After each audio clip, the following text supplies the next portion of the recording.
इस जगत में जब भी कोई जीव शरीर धारण करता है, बाकी गर्भ से बाहर आता है, तो उसके भाग्य को भयमाता लिखती है। भयमाता ने उस भाग्य में संपन्नता या निर्धनता लिख दी, या दुर्भाग्य में वो परिवर्तित हो गया। निर्धनता लिख दी, दुख लिख दिए, बीमारी लिख दी, उसके कर्म बस। अब उससे छूटने का उपाय क्या है?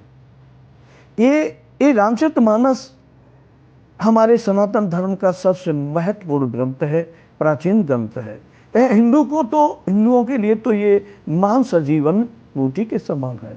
जैसे उसमें लिखा है कि मंत्र महामणि विषय ब्याल के, में तत् कठिन कुंक भाल के। मंत्र में वो शक्ति है कि वो मस्तक में, भाल में, अपने भाग्य में लिखा हुआ बुरा भाग्य भी सद्भाग्य में बदल जाता है। तो कहो, मंत्र की शक्ति से कौन परिचित नहीं है?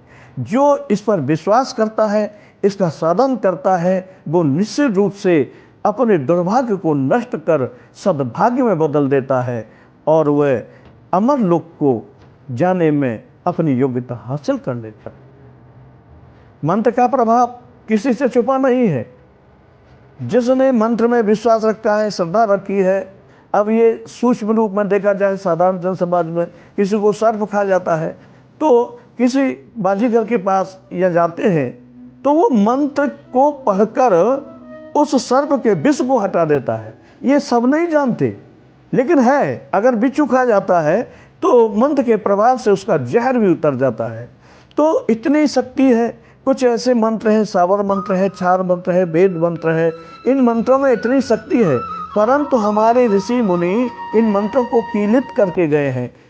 अगर इनको कोई जगाने की विधि जानता है और जिसने जगा लिया और वो मंत्र का जाप करता है तो निश्चित रूप से एक बहुत बड़ी प्राप्ति कर लेता है, जिसको बिना मंत्र के प्राप्त करना संभव ही नहीं है।